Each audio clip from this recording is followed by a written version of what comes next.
Bats are still hot.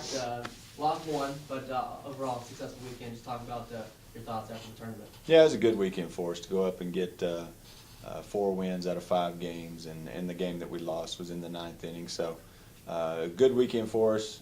We're sitting at 12-3 right now. One of those losses being an out-of-region loss. We only have 2 losses in this region. So we're in good shape, and we're healthy, which is big. You know, Jasmine Moore rolled her ankle, but she should be fine here in a couple of days. And you know, I thought we had a good February, and now getting ready to start conference play this weekend. Talk about, I guess, being back at home finally. I guess only going to be your 2nd and 3rd series at home, so talk about that. Definitely ready to be at home. It has been a long month of travel, and we've gotten our mileage in, and going to be glad to be here Thursday, Friday, Saturday. A little more work on the coaches as far as field prep and all that, but we'd take that all the time. And going to be nice. Got 5 games that are against competition that has always given us a hard time. Texas International has always been a challenge for us, and Cameron has a senior pitcher in Carrie Harvey that is a good pitcher, and she's going to bring it, and she's going to pitch with an attitude, and we know we got to be ready for her. You mentioned briefly, but I guess just talk about you've been on a roll for non-conference games, and even though they count as regional rankings, but conference does start this week, so how important is it to get off on a bang in conference play as well? Well, it's huge. This conference is so difficult that you don't want to fall behind too early because there's just one good team after another that keeps coming. So anytime you're at home especially, you want to make sure you take advantage of being on your home field against a conference opponent, because it's going to be tough to win on the road. And we have some very tough road opponents in this conference. We have to go to WT.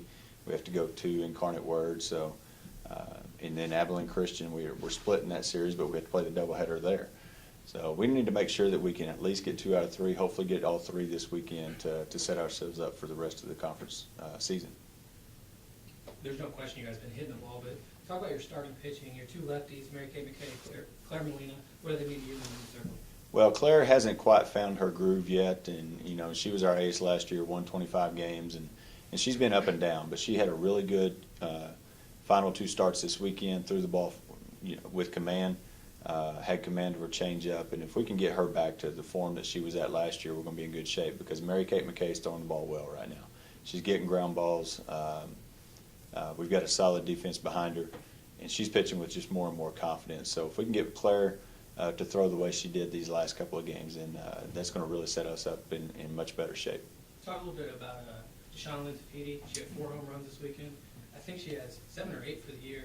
What's she meant to your lineup? Well, Shauna's just playing with confidence right now.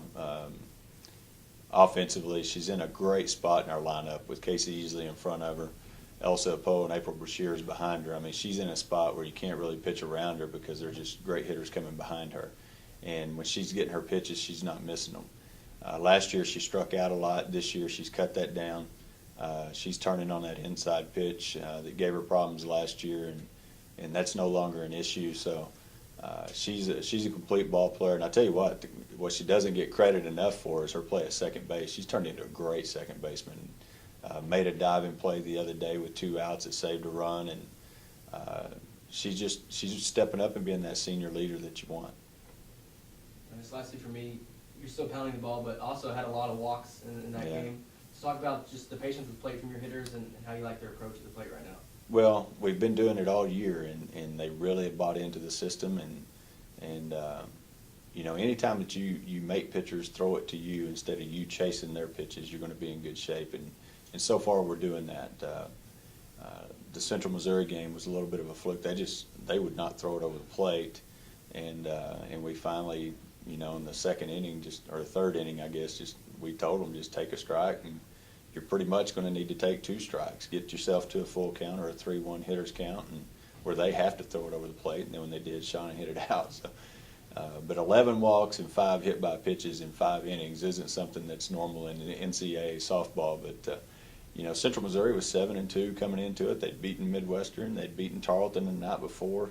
So it was a good win for us, and I think maybe made a little bit of a statement. All right, thanks a lot, Coach. All right.